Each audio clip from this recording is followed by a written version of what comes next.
How's everybody doing? My name is Basil. Today, I want to share with you guys, I guess, what my background is as someone who is now a founder in crypto, and what is it like to really run a startup.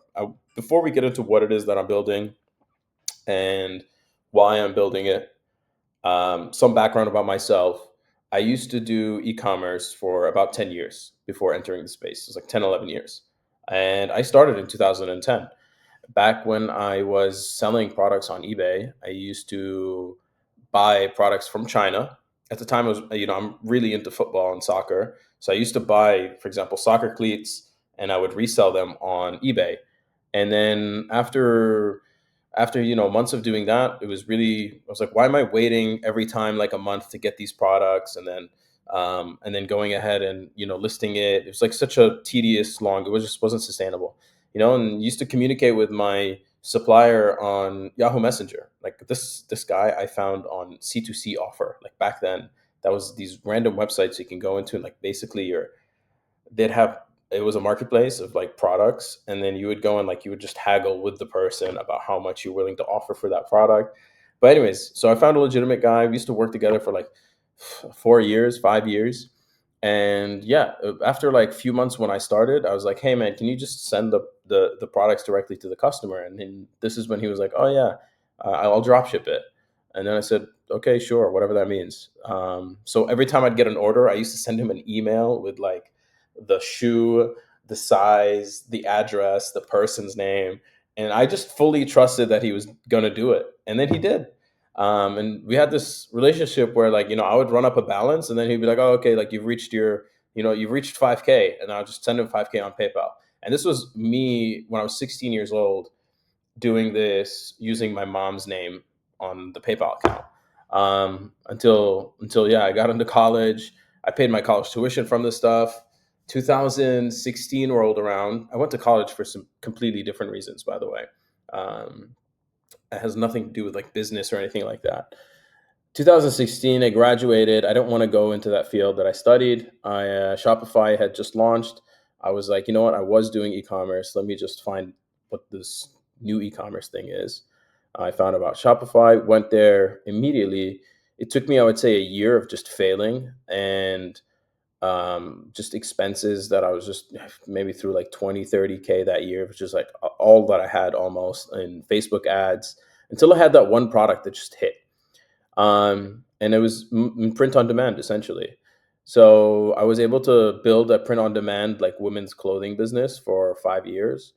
And in that meantime, also just started a bunch of little brands. But my main one was the women's niche, like print printing of like women's drinking, like they like brunch and brunch ideas and stuff like that.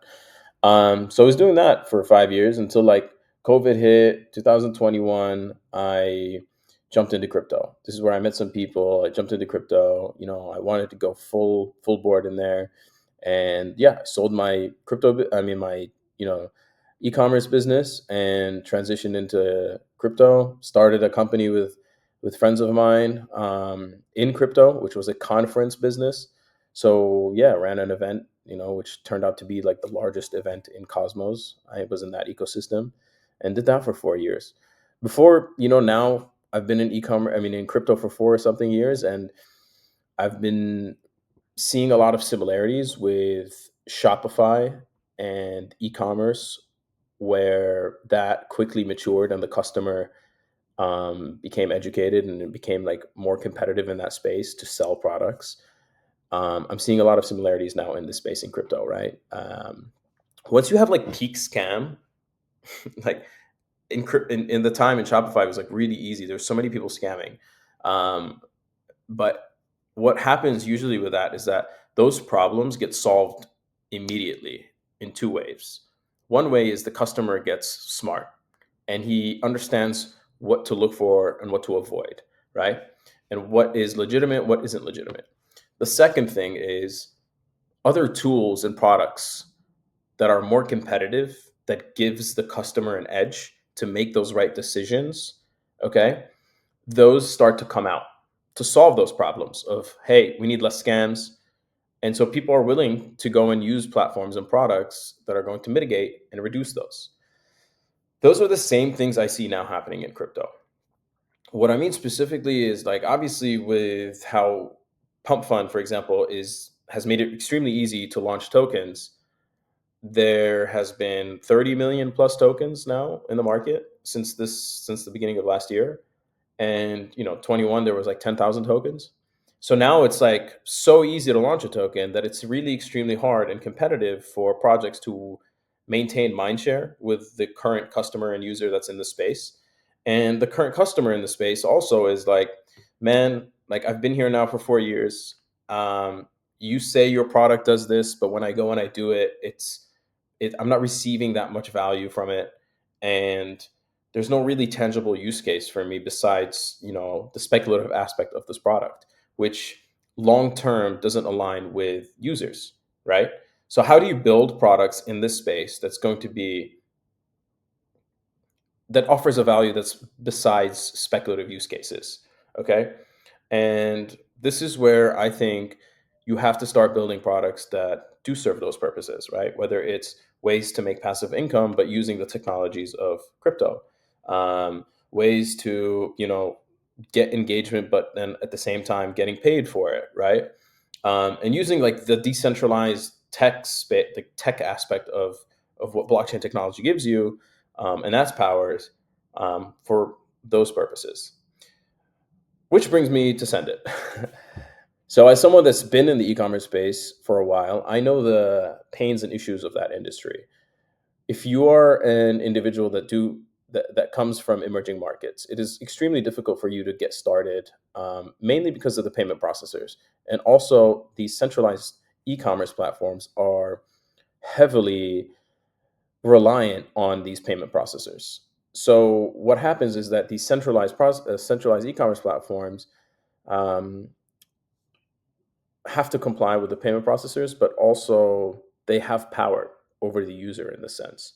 So what happens is you have KYC restrictions, you have geo restrictions, you have extreme fees, and most times it's really hard for people to start selling on these platforms if they do come specifically from these emerging markets.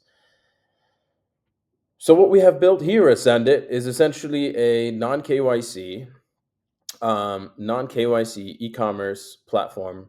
Initially, we will be offering the ability for you to sell your courses, your communities, your software, and any freelancing services, right? And then later on, we'll be transitioning to physical goods and so on. But initially, that is the market that we're trying to serve. We are trying to bring a platform to the market where no matter where you are from, you can start selling immediately from day one. So you don't need to go through those long verification periods. You don't need to go through those long payouts. You don't need to pay those large exorbitant fees. And directly you get paid in stablecoins. So if you're someone who is in Argentina, you'll have access to get paid directly in your token. I mean in stablecoins. So this is what we offer. And I will now go ahead and show you exactly how this platform, what the experience is like, and then share with you guys further, essentially, like why we're building this. And right now, what is it like to be as a startup, being very early from an idea to execution? Things take time, right? So, like validation for my product, I had to go to those creators and ask them specifically like what pains do they currently experience in whatever platform that they're using, whether it's because they're having a hard time doing distribution or even going to creators that do sell large sale volume, right? But what things do they wish that they did have, and how I can formulate and build a product around solving those issues, right? Um, as you can see now, it's a beta website. We're working on everything, so things will break here and there as you build, but that's just the way things are, and it's totally normal. And including certain features in this platform to make it a very Web 2 like of an experience, so you can tell this platform seems pretty Web 2 of a experience when you join it, right? You'll have an affiliate program where people who don't even have products can sell stuff. you'll have the ability to just start your business today. So you just click start selling, and you'll be able to go and go into a seller account. And what we've done is a complement to what KYC would be considered in the regular Web2 world. What we've done is we've built a proof of trust mechanism. So what's on chain really is the reputation of the seller as well as just the payment. So it's really important to have the reputation of the seller on chain, because this way we can keep in track how the seller behaves. We promote good behavior, but if you are a merchant that is participating in bad behavior, you will then be punished. And so what that means is that won't be able to sell on the platform, or it'd be very difficult for you and your products to get exposure to sell, right? So the way we do this is usually very simple. It's through the number of sales and revenue that you bring in, through the reviews that you bring in, the revenue marks that you're supposed to hit, and essentially a combination of your behavior on the platform, how many listings you are allowed to have. And so if you want to achieve those different marks, you have to rank up. And the way we make this even better really is, if you are a merchant and you want to get to a point where, if you are bringing in 100,000 plus, let's say, in revenue a month, you qualify to also earn from the platform's revenue. Why? Well, because we see creators as a way of value. If you are bringing value to the platform, in return, you should see that value as well. Because we want our most valuable creators to feel and be a part of the platform. So this is going to be a place where you can sell essentially, whether it's an info product, digital art, posters, PLR products, um, communities, whether you have a trading community on Discord or Telegram. So you'll be able to even sell subscriptions, and software. If you have a bot, for example, if you have an AI agent access, e-courses, really essentially anything that is a digital product, you'll be able to list and sell and then get paid directly in crypto. And no matter where you're from, and even if you don't have any products, you can become an affiliate and sell other people's products and earn 10 to 30% commission on selling other people's products and get paid directly in crypto. So initially, we will be targeting the Web3 individuals in this space. And so what we see is a lot of creators and merchants that are currently in this space that already offer products and services that are crypto related have customers that are crypto native as well. So they would always prefer to get paid in crypto native railways and crypto native assets rather than going through Web2 mediums and still pay those exorbitant fees and still be held to those centralized platforms, selling platforms. So thank you guys for today. That's a little background on what we're doing, and I guess just like why I'm building this. Yeah, I think the space of crypto needs more use cases that are just new. Um, what's the point of trying to build something that's going to be the same as any other 15, 20, 30 other projects, just because you're specific to a certain ecosystem or L1. It feels like you're kind of having to market two products rather than just one.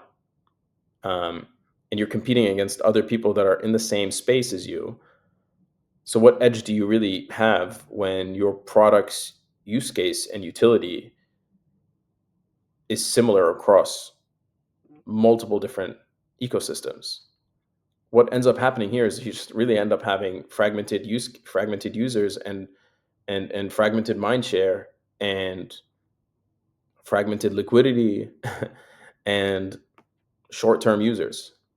So look for products that are building and creating value for users beyond speculation, products that will retain users.